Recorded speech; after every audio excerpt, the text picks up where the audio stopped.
یا ایھا الذین آمنوا صلوا علیہ وسلموا تسلیما۔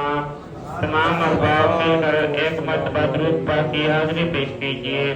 الصلاۃ والسلام علیک یا سیدی یا رسول اللہ وعلی آلک واصحابک یا نبی اللہ۔ نبی کریم صلی اللہ علیہ وآلہ وسلم کی ذات و برکات کے غلاموں، نبی کریم صلی اللہ علیہ وآلہ وسلم کے ایک صحابی تھے جن کا نام حضرت ابو ہریرہ رضی اللہ تعالی عنہ تھا۔ نبی کریم صلی اللہ علیہ وآلہ وسلم نے حضرت ابو ہریرہ رضی اللہ تعالیٰ عنہ کی بیت المال کے خزانے کی حفاظت کے لیے ڈیوٹی لگائی کہ اے ابو ہریرہ تو نے اس مال کی حفاظت کرنی ہے، اس کی ڈیوٹی کرنی ہے۔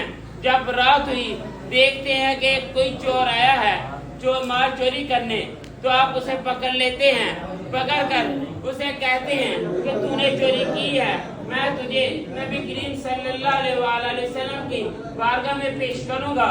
تو وہ جو چور تھا وہ منت سماجت کرنے لگتا ہے، کہتے حضور میرے بیوی بچے ہیں، مجھے چھوڑ دیں، آئندہ سے میں نہیں آؤں گا۔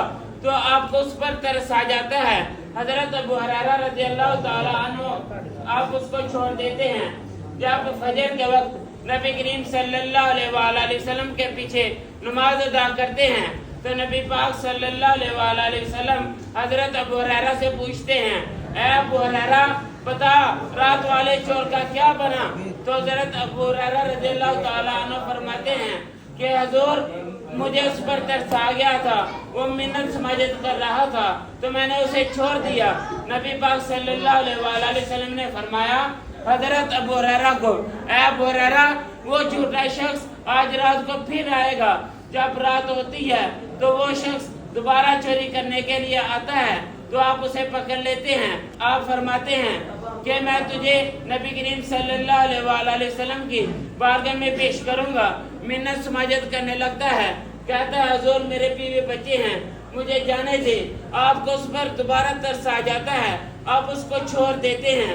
تو جب نبی کریم صلی اللہ علیہ وآلہ وسلم کے پیچھے فجر کی نماز ادا کرتے ہیں، نبی کریم صلی اللہ علیہ وآلہ وسلم حضرت ابو ہریرہ سے پوچھتے ہیں، اے ابو ہریرہ بتا رات والے چور کا کیا بنا؟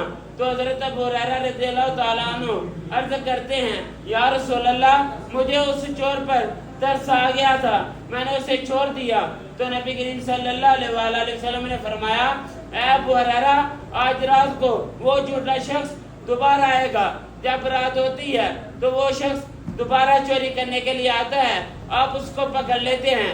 آپ کہتے ہیں آج جو کچھ مرضی تو کر، میں تجھے نہیں چھوڑوں گا، میں تجھے نبی کریم صلی اللہ علیہ وآلہ وسلم کی بارگاہ میں ضرور پیش کروں گا۔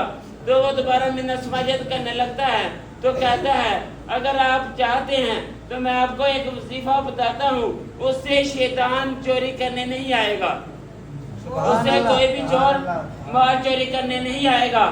آپ نے پوچھا کہ بتا وہ کون سا وظیفہ ہے؟ تو اس چور نے بتایا کہ آپ جب حفاظت کرتے ہیں تو آیت الکرسی کی تلاوت فرما لیا کریں۔ تو جب نبی کریم صلی اللہ علیہ وآلہ وسلم کے پیچھے حضرت ابو ہریرہ رضی اللہ تعالی عنہ نے فجر کی نماز ادا کی تو آپ نے پوچھا، اے ابو ہریرہ بتا رات والے چور کا کیا بنا؟ تو حضرت ابو ہریرہ رضی اللہ تعالی عنہ فرماتے ہیں، حضور میں نے اس چور کو تو چھوڑ دیا لیکن اسے نے ایک مجھے وظیفہ بتایا ہے۔ آپ نے اس سے حضرت ابو ہریرہ رضی اللہ تعالیٰ عنہ سے پوچھا کہ بتاؤ وہ کون سا وظیفہ بتایا ہے؟ تو حضرت ابو ہریرہ رضی اللہ تعالیٰ عنہ فرماتے ہیں، حضور اس نے مجھے بتایا ہے کہ جب آپ مال کی حفاظت کرتے ہیں تو آیت الکرسی کی تلاوت فرما لیا کریں۔ تو آپ نے فرمایا کہ اس نے تجھے وظیفہ تو بتا دیا لیکن آپ جانتے ہیں کہ یہ شیطان ہی تھا، جو چوری کرنے آیا کرتا تھا وہ بھی خود بھی شیطان تھا۔ اس سے معلوم ہوا کہ جو کہتے ہیں نبی کو دیوار کے پیچھے کا علم نہیں ہے، نبی تو غائب کا علم بھی جانتے ہیں۔